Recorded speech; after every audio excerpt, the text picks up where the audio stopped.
Hey, what's going on, guys? I hope you guys all had a happy holidays and a Merry Christmas. As I was telling some of you before our last week ended there, right before the holidays, you guys will still be getting videos, even though we're off for the next like week and a half. So, with that being said, these videos are going to kind of pertain to how to practice at home and some things that you can kind of do around the house to potentially help your golf game. So let's jump over to the mat and kind of start with today's, our first lesson. So one of the most common things that you guys all told me at the very beginning of classes were I want to be consistent and I want to fix my slice and I want more distance and you get what I'm going for here. So what we're going to work on today, right? So it doesn't even require me to swing a golf club. Um, I'm really starting to train my body on how to continuously move the right way. So the next time I do pick up my golf club, it can kind of start to understand what the goal is going to be. Okay. So as you can see here, I've got my bag set up here. What I'm going to do, I'm going to go ahead and take my driver out of my bag to about the bottom of the grip or so. And then I'm going to lean it so it kind of props out here. Now, ideally, when I get this set up, I want the driver head to be somewhere in line with my trail bicep. Okay.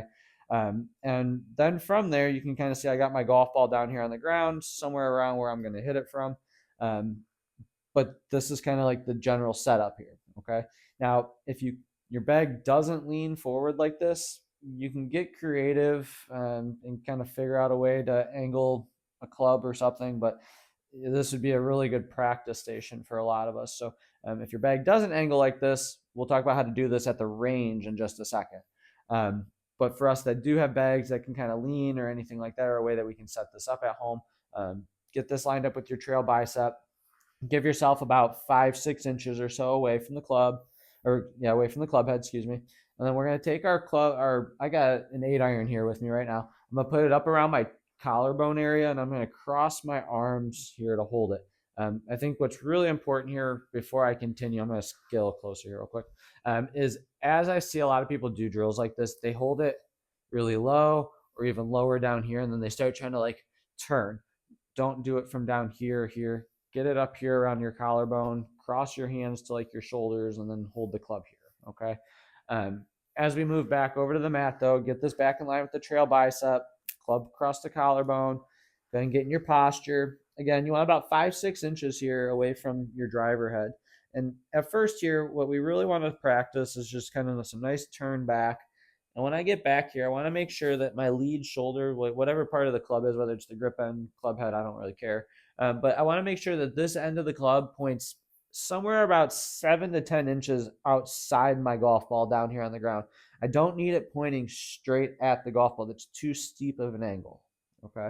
So if I sit here, if I go too steep, like at the golf ball, it's going to look kind of goofy. This hip kind of gets pushed out. I'm not really turning. I'm kind of just rocking or tilting my body, which, give or take, depending on who you are, could be good or bad feelings, but not what we really want to be doing. Okay. So as I make a good turn back, I'm trying to get my shoulders to point somewhere around about 7 to 10 inches outside this golf ball. Okay. That should put me roughly around 35 to 40-ish degrees, give or take the person. All right. And the club. All right. Now, if I start to do this, a lot of times I see players when they do this drill, they'll turn back and they end up leaning with their head over their club head here. Again, not what I want to do. I want to keep my head in front of my club head. My head should never be crossing over the club head here. Okay. So this gives me a really good indication of if I'm swaying my upper body too much. Am I turning really, am I turning in a centered position, or do I have this kind of like lean going over? And you do see that with a lot of people that have desk jobs, poor core strength.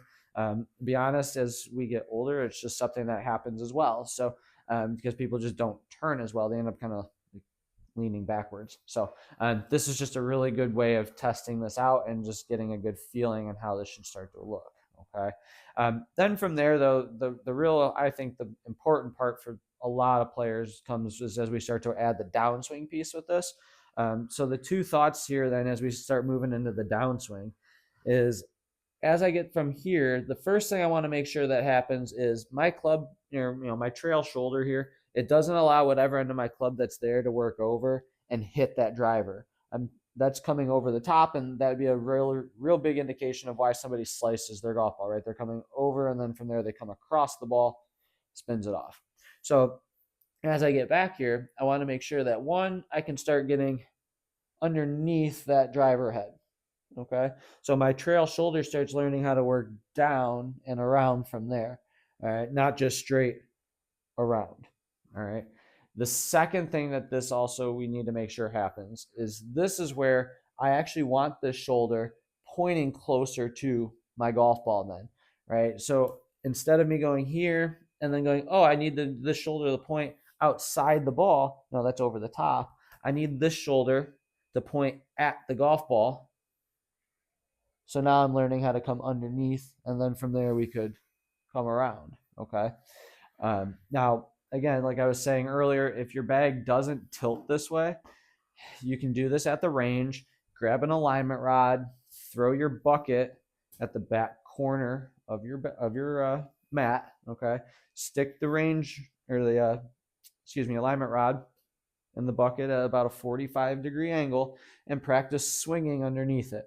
Again, you want to start off going really slow as always, but I think this is just a really solid way to practice if you want to start making good contact, fix your slice, add distance, all that stuff that you guys told me, right? The one thing I do like about this drill though is like as I progress towards summertime and I have more space out on the grass, I can hit balls with this. I can sit here at first, and again, like we were saying, right, I want to start off nice and slow and just start chipping golf balls out. Right? I'm not trying to hit anything super hard, just trying to get a feel for coming underneath there. Right. So again, as I'm not trying to hit it super hard, I'm not trying to hit it far. So I'm just trying to make good solid contact and make sure I don't come over the top and hit this driver head. But what's nice about this, like I was just saying, is as I progress, I can start to add speed and hit shots with this if I really want to. Right? And then from there, then I just have to start worrying about where the club face goes and how to control my golf ball. Okay. So, but once I can start getting underneath there, then I know I'm eliminating at least one of the variables that's an issue. All right. So, if you guys have any questions about this, as always, ask. But I'll see you guys in about a week and a half.